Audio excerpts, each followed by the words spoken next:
Video like जरूर कर लीजिए और ऐसे वीडियो लगातार फ्री में पाने के लिए चैनल को तुरंत सब्सक्राइब कर लीजिए और बेल आइकन को जरूर टैप कर लीजिए ताकि आगे भी सारे वीडियो आपको मिलते रहे। यूट्यूब में फॉलो करते हैं तो प्लीज ये वाला फ्री टेलीग्राम चैनल जरूर ज्वाइन कर लीजिएगा। सारे नोटिफिकेशन सारे अपडेट यहीं पे आते हैं, ध्यान रखिए। नमस्कार साथियों, स्वागत है आप सभी का स्टडी फॉर सिविल सर्विसेज में। ये क्लास है हमारी मॉडर्न इंडिया की और टॉपिक जो हमारा चल रहा है मॉडर्न इंडिया में वो है साथियों आधुनिक भारत में प्रमुख समाज सुधार से जुड़ी हुई संस्थाएं और आंदोलन। उनको हम देख रहे हैं एक एक करके। लास्ट क्लास में हमने वे समाज को पढ़ा था, आज हम आगे बढ़ेंगे और आज हम बात करेंगे देवबंद आंदोलन की। देवबंद आंदोलन क्या है बेसिकली? तो देवबंद पड़ता है सहारनपुर में, यूपी में, और 1866 में इसकी स्थापना करी गई। मोहम्मद कासिम नौनोतवी तथा राशिद अहमद गंगोही इसके संस्थापक हैं। मौलाना आज़ाद मोहम्मद उल हसन शुबली नुमानी इसके जो है इसके सदस्य वगैरह हैं। देवबंद आंदोलन क्या है बेसिकली? तो इस्लाम की उदारवादी व्यवस्था, इस्लाम की उन्नति के प्रयास, पाश्चात्य शिक्षा पद्धति का विरोध, सर सैयद अहमद खान के विचारों का विरोध तथा भारतीय राष्ट्रीय कांग्रेस की स्थापना का स्वागत। मैं आपको बता दूं कि जो जो सर सैयद अहमद खान है ये एक अंग्रेज भक्त थे पूरी तरह से, ठीक है, और इनका भारतीय राष्ट्रीय जो आंदोलन है उनसे कोई लेना देना नहीं है। उल्टा तो जब 1857 की क्रांति हो रही थी तो उन्होंने इसका विरोध किया। अच्छा, ये जो देवबंद आंदोलन है इसमें जुड़े जो मुसलमान हैं, जैसे आप देखो मौलाना आजाद, तो ये राष्ट्रवादी मुसलमान हैं। इसी कारण से इन्होंने जो है जो सर सैयद अहमद खान है इनके विचारों का विरोध किया, क्योंकि सर सैयद अहमद खान ने जो 1875 में यूनिवर्सिटी बनाई है AMU, उसको बनाने का उद्देश्य ही यही है कि मुसलमानों को अंग्रेजी शिक्षा दिला करके उनको सरकारी नौकरी में शामिल करवाया जा सके और अंग्रेजों को ये विश्वास दिलाया जा सके कि मुसलमान आंदोलन में शामिल नहीं है, मुसलमानों का इस राष्ट्रीय आंदोलन से कोई लेना देना नहीं है। तो ये लोग इसीलिए विरोध कर रहे हैं किसका? सर सैयद अहमद खान का, और कांग्रेस की जो स्थापना है उसका स्वागत कर रहे हैं। तो आप समझ सकते हो ऐसा क्यों कर रहे हैं। चलिए, 1866 में भारत का ब्रह्म समाज बना है कलकत्ता में, केशव चंद्र सेन, ठीक है, और वही है समाज सुधार। आगे बढ़ते हैं। अगली संस्था हमारे पास प्रार्थना समाज, बहुत ही इंपॉर्टेंट, 1867 में बंबई में। संस्थापक है इसके भैया आत्माराम पांडुरंग, ठीक है, ये इसके संस्थापक हैं। और इसके अलावा गोविंद रानाडे, महादेव गोविंद रानाडे का नाम आप लोगों ने सुना होगा, MG रानाडे, रामकृष्ण गोपाल भंडारकर, ये भी इसके संस्थापकों में शामिल होते हैं। काम क्या कर रहा है? तो हिंदू धार्मिक विचारधारा तथा प्रथाओं में सुधार, एकेश्वरवाद का समर्थन, महिलाओं की दशा में सुधार, धार्मिक रूढ़िवादिता तथा जात पात का विरोध। राम गोपाल भंडारकर ने बॉम्बे विश्वविद्यालय के कुलपति के रूप में काम किया और पुणे में महर्षि कर्वे द्वारा स्थापित भारत में पहले महिला विश्वविद्यालय के कुलपति रहे। ध्यान रखना, भारत में पहला महिला विश्वविद्यालय खोला है प्रोफेसर DK कर्वे ने, ध्यान रखना, इंपॉर्टेंट है। आगे देखो, आगे है इंडियन रिफॉर्म एसोसिएशन, ये बनी है कैलकाटा में 1870 में। संस्थापक हैं इसके केशव चंद्र सेन। काम क्या कर रहे हैं ये लोग? तो बाल विवाह के विरुद्ध जनमत संग्रह कर रहे हैं, महिलाओं की सामाजिक दिशा में सुधार करने का प्रयास कर रहे हैं तथा विवाह की ब्रह्म पद्धति को कानूनी दर्जा देने की वकालत कर रहे हैं, ठीक है। 1881 में बनी है नवा विधान अर्थात न्यू डिस्पेंशन, केशव चंद्र सेन इसके संस्थापक हैं। 1881 में केशव चंद्र सेन ने अपना नया विधान अर्थात न्यू डिस्पेंशन को सृजित किया और एक नए सार्वभौम धर्म के प्रचार की ओर बढ़ना शुरू किया। 1875 में स्थापित हुआ है आर्य समाज, सबको पता है, ठीक है।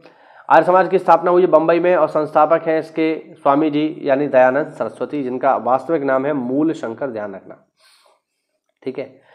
हिंदुओं को अपने धर्म में गहरी आस्था रखने की सलाह दी है इन लोगों ने, बेसिकली आर्य समाज के लोगों ने। हिंदू धर्म में सुधार का प्रयास, हिंदुओं के धर्मांतरण पर रोक लगाने का प्रयास, वेदों की सर्वोच्च महत्ता को स्थापित किया, ब्राह्मणों के विशेषाधिकार, मूर्ति पूजा तथा अंधविश्वास का विरोध किया। और इन्हीं के शिष्यों ने, ठीक है, दयानंद एंग्लो वैदिक स्कूल की स्थापना करी, DAV, और इन्हीं के एक शिष्य जिनका नाम है स्वामी श्रद्धानंद, उन्होंने स्थापित किया है जो बहुत ही फेमस है गुरुकुल कांगड़ी। गुरुकुल कांगड़ी विश्वविद्यालय आपने जरूर सुना होगा, ये हरिद्वार में है, और स्वामी श्रद्धानंद ने इसको स्थापित किया है जो स्वामी दयानंद सरस्वती के शिष्य हैं। 1875 में स्थापित हुआ है साथियों AMU, अलीगढ़ मुस्लिम यूनिवर्सिटी, ठीक है। अब अलीगढ़ मुस्लिम यूनिवर्सिटी की स्थापना को हम लोग अलीगढ़ आंदोलन के अंतर्गत पढ़ते हैं। अलीगढ़ आंदोलन में मॉमडन एंग्लो ओरिएंटल कॉलेज की स्थापना हुई, कालांतर में ये AMU बना। सर सैयद अहमद खान ने इसको बनाया है, इस पूरे आंदोलन को, अलीगढ़ आंदोलन को, काम क्या कर रहे हैं ये लोग? तो धार्मिक तर्कवाद द्वारा मुस्लिम धर्म में सुधार लाने का प्रयास, तर्कवादी तथा वैज्ञानिक दृष्टिकोण का समर्थन, पाश्चात्य शिक्षा का समर्थन, समाज सुधार का प्रयास। सर सैयद अहमद खान ने 1864 में साइंटिफिक सोसाइटी की स्थापना करी। 1870 में तहजीब उल अखलाक नामक उर्दू पत्र का भी प्रकाशन किया। इस यूनिवर्सिटी को खोलने का उद्देश्य केवल यह था कि मुसलमानों को अंग्रेजी शिक्षा दिला करके उनको सरकारी नौकरी दिलवाई जा सके आसानी से। आगे बढ़ते हैं। अगली संस्था हमारे पास 1875 में थियोसोफिकल सोसाइटी। ठीक है, थियोसोफिकल सोसाइटी की स्थापना हुई है साथियों न्यूयॉर्क में, ध्यान रखना। ठीक है, और करने वाले व्यक्ति कौन है? तो करने वाले व्यक्ति हैं दो। पहली है एक रूसी महिला जिनका नाम है मैडम ब्लावत्स्की, तथा दूसरे हैं कर्नल अल्काट, ये अमेरिका के हैं, ये रूस की हैं। इन लोगों ने मिलकर के स्थापना करी थियोसोफिकल सोसाइटी की। थियोसोफिकल का मतलब क्या है? तो ये शब्द दो शब्दों से मिलकर बना है, पहला है थियो और दूसरा है सोफिकल। थियो का मतलब होता है ईश्वर और सोफिकल का मतलब होता है प्रेमी। तो ये लोग ईश्वर के प्रेमी हैं। ज्यादातर जो इसके सिद्धांत हैं साथियों वो उपनिषद तथा बौद्ध तथा जैन धर्म से लिए गए हैं और बेसिकली समाज की अच्छी अच्छी बातें, विभिन्न धर्मों की अच्छी अच्छी बातों को इसमें सम्मिलित किया गया है। हेडक्वार्टर अगर हम इसका देखें साथियों तो ध्यान रखना, इसका हेडक्वार्टर इंडिया में है, अडयार में, और ये संस्था आज भी मौजूद है। ठीक है, इसका जो हेडक्वार्टर है, इंटरनेशनल हेडक्वार्टर इसका अडयार में है और ये आज भी मौजूद है। काम क्या है भैया? तो उपनिषदों से प्रेरणा ली है, वेदांत दर्शन के महत्व को बताया है, प्राचीन धर्म दर्शन तथा मानवता का प्रचार किया है। इसी से जुड़ी हुई एक महत्वपूर्ण महिला है एनी बेसेंट। अपनी पुस्तक wake up India for plea for social reform में एनी बेसेंट ने विधवाओं के पुनर्विवाह तथा दलित वर्गों की मुक्ति का आह्वान किया है। ठीक है, आगे बढ़ते हैं। अगली संस्था है दक्कन एजुकेशन सोसाइटी। इसको हम ऑलरेडी पढ़ चुके हैं तो इसको दोबारा नहीं देखेंगे। दक्कन एजुकेशन सोसाइटी जो है इसको बनाने वाले व्यक्ति हैं M.G. रानाडे। ध्यान रखना इंपॉर्टेंट है।